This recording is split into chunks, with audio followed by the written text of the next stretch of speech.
Baik, kita lanjut. Unas, boleh dijawab dulu sedikit? Bagaimana mengubah emosi anak yang gampang shock? Oke, kita selesaikan di sini. Oh, Ya, ini masih ada lagi, mungkin bisa disampaikan juga, sepertinya ada hubungannya dengan sesi kedua juga. Ketika saya berbicara dalam intonasi sedikit tinggi saat menasihati anak, anak saya bilang saya sedang marah-marah. Bagaimana menjelaskan pada anak saat kita sedang marah dan menasihati? Ketika saya bicara sedikit keras saja, anak saya mengira saya sedang marah. Emang pada saat ibu ngomong sedikit keras, ibu nggak sedang marah? Ya nggak? Ya nggak, Bu. Orang kadang-kadang hanya lewat chat WA aja kita di kelihatan marah. Tapi ini kan kita lucu-lucuan ya. Terus padahal saya sih iya marah gitu. Terus udah gitu saya bela diri. Ya, contohnya tadi kan ketika saya jujur gitu kan, terus ini asisten saya yang tercinta ini bilang, "Ibu kok marah?" gitu. "Kenapa kamu bilang saya marah? Emang kamu dengar intonasi saya?" gitu kan. Ya, jadi gini, di dalam NLP itu, L-nya itu linguistik ya, Bapak dan Ibu. Linguistik itu artinya tentang struktur bahasa. Jadi kita sekarang tidak bahas isi, tapi struktur. Nah, ada nggak bedanya ketika kita membaca kata-kata, misalkan Anto digigit anjing. Ya, pada saat kita atau Ibu dan Bapak mendengar informasi Anto digigit anjing, perasaan yang muncul apa emosinya? Biasa ya, Bu? Iya. Biasa aja itu.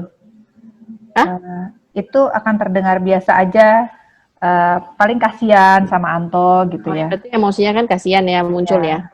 Kasihan, terus udah gitu, apa ya namanya?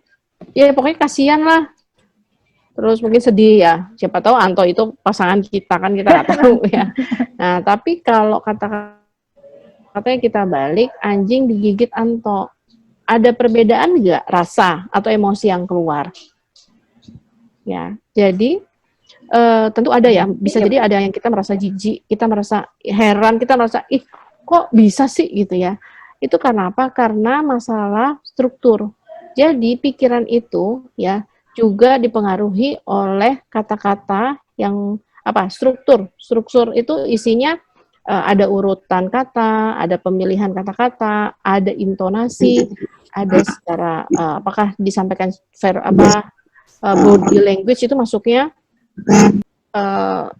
struktur bahasa ya. Jadi neurolinguistic program itu ingin menggambarkan bahwa saraf-saraf berpikir kita itu dipengaruhi oleh linguistik kita. Jadi tidak hanya kita itu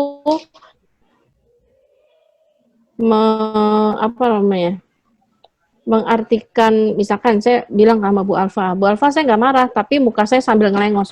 Bu Alfa saya nggak marah kok, sambil lihat ke sana. Kan bahasa tubuh saya itu juga linguistik, yaitu juga berbicara. Ya. Atau misalkan, Mama nggak marah kok Nat, nyubit gitu ya. Itu juga kan memberikan apa sih gitu.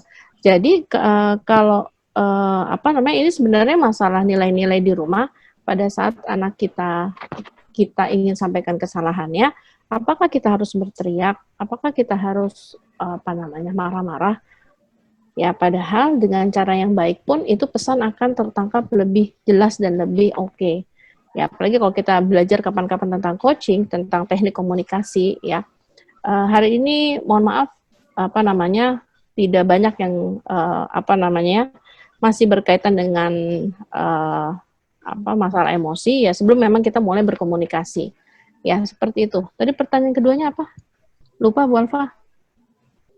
Tentang bicara keras tadi ya, Bu. Tapi ini ada pertanyaan lagi, Bu. Tadi bicara keras dikira anak marah gitu. Kalau padahal sedang menasehati maksud ibunya. Mungkin kalau saya pikir apa diturunkan sedikit nadanya waktu sedang menasehati biar nggak dikira marah gitu ya.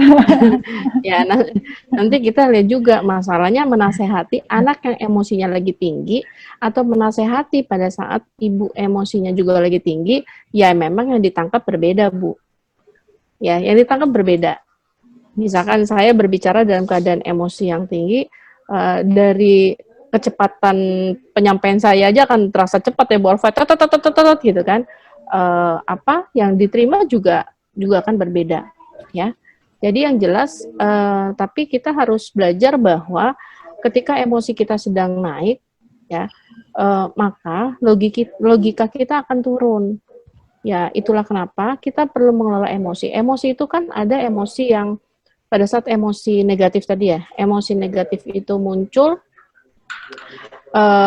apa namanya, itu juga pertama tidak boleh ditekan. Ditekan tuh dalam arti kata sabar.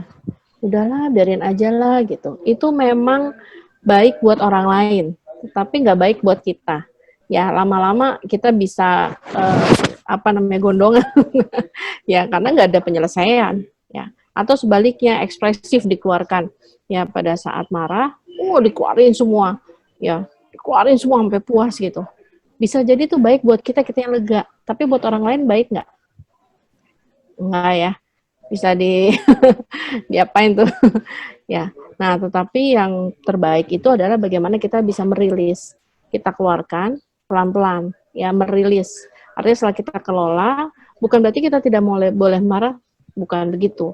Tetapi kita bisa menyampaikan pesan dengan tepat, ya, bahwa dan kita bisa mengungkapkan perasaan marah kita sesuai dengan apa namanya, dengan porsinya gitu ya. Nah, ada lagi yang bertanyakan? Ada Bu Nas, bagaimana membedakan antara karakter dan perilaku temporer yang misalnya muncul sedang dalam keadaan emosional?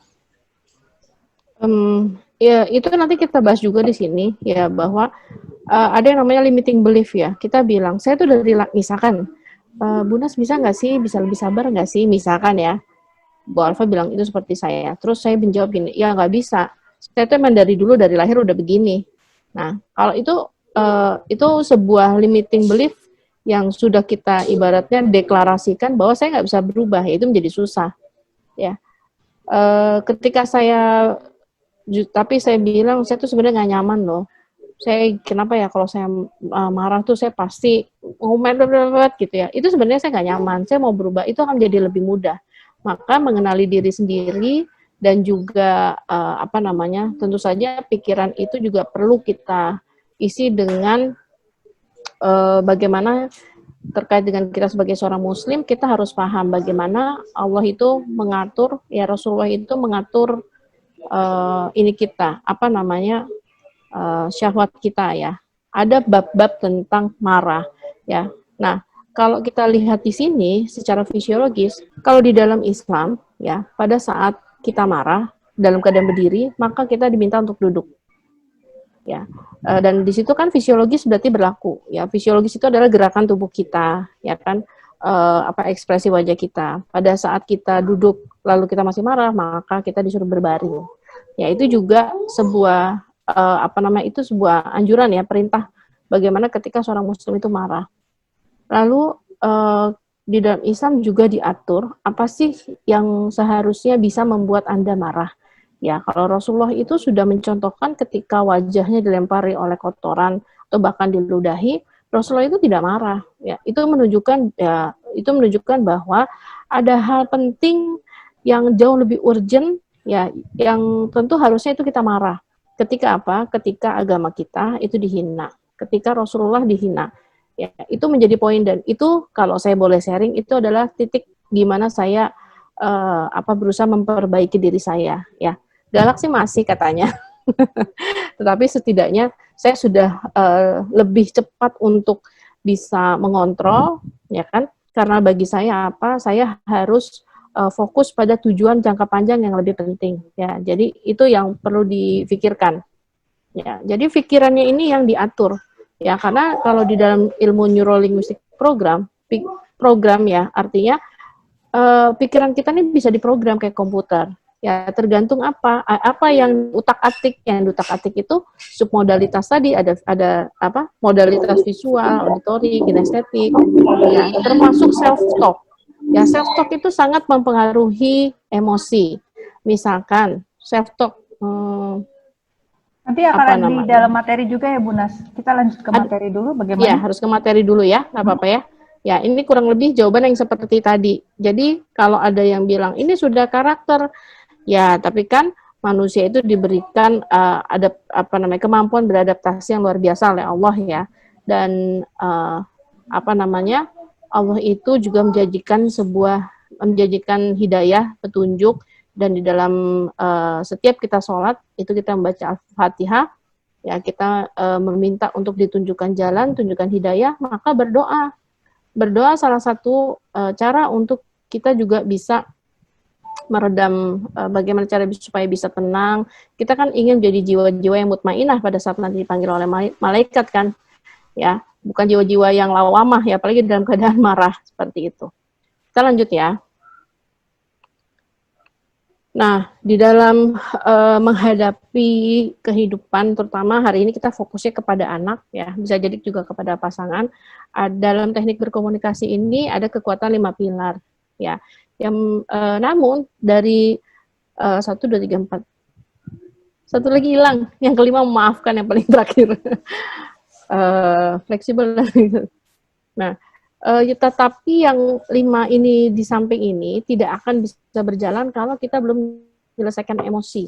Selama emosi kita masih menguasai diri kita, maka kita juga tidak bisa berkomunikasi yang baik dengan anak. Ya, sekali lagi emosi itu menular, emosi itu naik, logika itu akan turun. Dan ketika kita bisa menyelesaikan emosi, sebenarnya masalah bisa diselesaikan dalam keadaan senang. Ya. Nah, menular ini juga sama. Kalau kita ngelihat anak kita lagi marah gitu, pulang sekolah marah, lempar itu gitu kan. Ya, kalau pada saat kita juga itu emosi menular tuh biasanya. Ya, tapi sebagai orang dewasa kita perlu lagi mengelola dengan lebih baik. Ya, kalau ibu masih emosi atau bapak masih emosi, ya jangan ngomong apa-apa, lebih baik menjauh dari anak kita. Ya, atau anak kita bertingkah sesuatu yang membuat kita beli banget ya, misalkan merespon, apa sih mah, mamanya atasnya bakal kayak gitu-gitu gitu.